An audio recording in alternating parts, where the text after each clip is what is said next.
은퇴 후 30억 아파트를 팔았습니다. 구축 아파트가 더 좋았던 이유.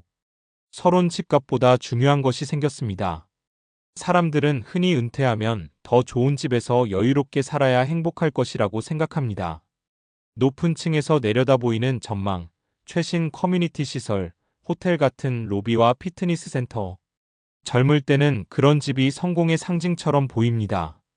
하지만 이상하게도 은퇴한 사람들의 이야기를 들어보면 정반대의 선택을 하는 경우가 적지 않습니다. 30억 원이 넘는 신축 아파트를 팔고 오래된 구축 아파트로 이사하는 사람들. 처음에는 주변 사람들도 이해하지 못합니다. 왜요? 돈이 부족한 것도 아닌데. 그 비싼 집을 왜 팔아요? 다시는 못 살 텐데. 하지만 정작 집을 판 사람들은 한결같은 이야기를 합니다. 이제야 마음이 편합니다. 은퇴는 단순히 직장을 그만두는 일이 아닙니다. 삶의 기준이 완전히 달라지는 순간입니다. 직장에 다닐 때는 출퇴근이 편한 위치가 중요했고 집값이 얼마나 오를지가 관심사였습니다. 브랜드와 신축 여부도 중요한 선택 기준이었습니다. 그러나 은퇴 후에는 전혀 다른 질문을 하게 됩니다.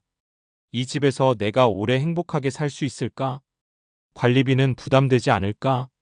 병원과 시장은 가까울까? 엘리베이터가 멈추면 계단을 오를 수 있을까? 결국 노후의 집은 투자 상품이 아니라 생활의 공간입니다. 그래서 은퇴 후에는 비싼 집보다 편한 집이, 새 집보다 나에게 맞는 집이 더 중요해지는 것입니다. 오늘은 실제 많은 은퇴자들이 경험하는 이야기를 통해 왜 어떤 사람들은 수십억 원짜리 집을 팔고 구축 아파트를 선택하는지 함께 살펴보겠습니다. 30억짜리 집을 팔았습니다.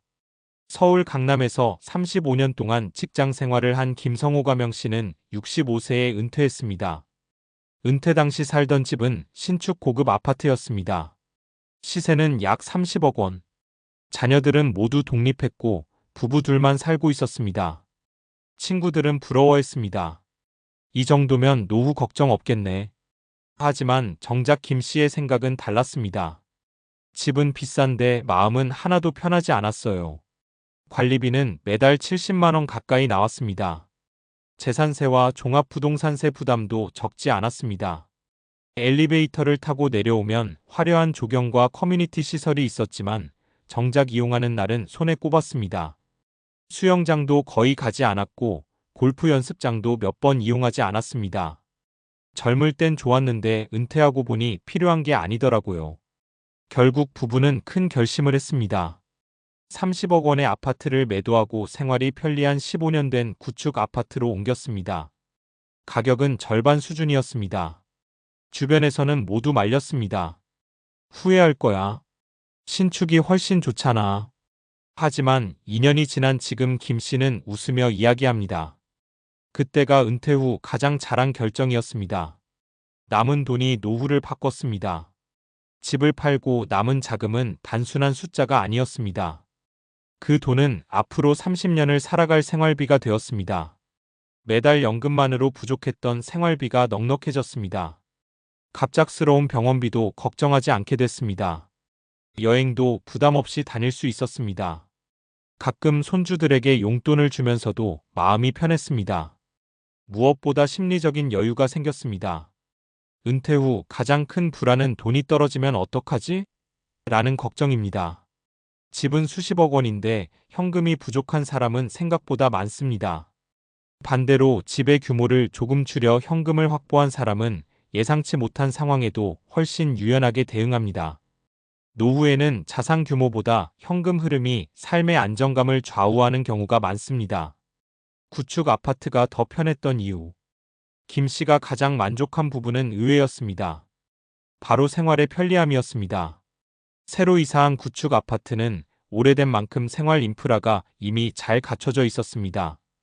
걸어서 5분 거리에 대형 병원이 있었고 전통시장도 가까웠습니다. 버스 노선도 다양했고 지하철역 접근성도 좋았습니다. 오랫동안 형성된 동네라 단골 가게도 많았습니다. 반찬가게 사장님은 얼굴을 알아봤고 약국에서는 건강 상태를 물어봐 줄 정도였습니다. 이런 익숙한 관계는 노후의 외로움을 줄여주는 큰 힘이 되었습니다. 반면 신축 대단지는 시설은 훌륭했지만 생활권이 아직 자리 잡지 않은 곳도 있었고 상권이 완전히 형성되지 않아 불편을 느끼는 경우도 있었습니다. 결국 노후에는 화려한 시설보다 일상의 동선이 더 중요하다는 사실을 깨닫게 된 것입니다. 집값보다 관리가 중요했습니다. 은퇴 후에는 집을 관리하는 일도 체력과 연결됩니다. 큰 평수는 청소만 해도 힘이 듭니다. 넓은 베란다, 방이 많은 구조는 젊을 때는 좋지만 나이가 들수록 부담이 됩니다. 부부 둘이 살면서 방이 4개나 필요한 경우는 드뭅니다. 실제로 은퇴자들 가운데는 작은 평수로 옮긴 뒤 오히려 삶이 편해졌다고 말하는 사람이 많습니다. 청소 시간도 줄고 냉난방비도 감소합니다. 정리해야 할 물건도 자연스럽게 줄어듭니다. 물건이 줄어들면 마음도 가벼워집니다. 노후에는 더 많이 가지는 살보다 관리하기 쉬운 삶이 더 큰 행복을 가져다 주는 경우가 많습니다. 투자보다 생활을 선택했습니다. 젊을 때는 집을 볼 때 가장 먼저 시세를 생각합니다. 얼마나 오를까? 재건축 가능성은 있을까? 하지만 은퇴 후에는 질문이 달라집니다. 계단 대신 엘리베이터는 편할까? 응급실까지 얼마나 걸릴까? 시장에 걸어서 갈 수 있을까? 혼자 살아도 안전할까? 이 질문에 대한 답이 만족스럽다면 그 집은 노후에 좋은 집입니다. 가격이 높다고 해서 반드시 좋은 집은 아닙니다. 오히려 생활에 맞는 집이 진짜 가치 있는 집이 될 수 있습니다. 자녀들도 생각이 바뀌었습니다. 처음에는 자녀들도 반대했습니다. 왜 좋은 집을 파세요? 하지만 시간이 지나자 생각이 달라졌습니다. 부모님의 생활이 훨씬 여유로워졌기 때문입니다. 돈 걱정을 덜 하게 되었고 병원비나 생활비 때문에 자녀에게 기대는 일도 없어졌습니다. 자녀 입장에서도 부모가 비싼 집을 지키느라 현금이 부족한 것보다 생활에 맞는 집에서 안정적으로 지내는 모습을 보며 더 안심하게 되었습니다. 결국 부모가 남겨줄 가장 큰 유산은 값비싼 아파트 한 채가 아니라 스스로의 노후를 책임질 수 있는 안정감일지도 모릅니다. 집은 자산이지만 노후에는 삶의 도구입니다. 물론 모든 사람이 집을 팔아야 한다는 뜻은 아닙니다. 오랫동안 살아온 집이 가장 편한 사람도 있습니다. 생활권을 바꾸는 것이 오히려 스트레스가 될 수도 있습니다. 중요한 것은 얼마짜리 집인가가 아니라 나에게 맞는 집인가입니다.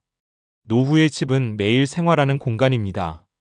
아침에 햇살이 잘 드는지, 병원이 가까운지, 이웃과 인사를 나눌 수 있는지, 관리비가 부담되지 않는지, 계단 대신 엘리베이터를 편하게 이용할 수 있는지, 이런 요소들이 하루하루의 만족도를 결정합니다.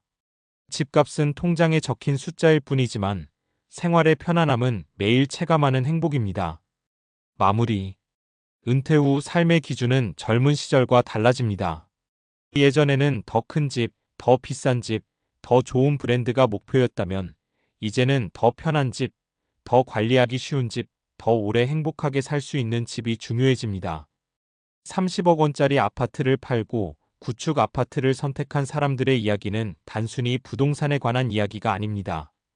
그것은 자산의 가치보다 삶의 가치를 선택한 이야기입니다. 노후는 누군가에게 보여주기 위한 삶이 아니라 스스로 편안하게 살아가기 위한 시간입니다.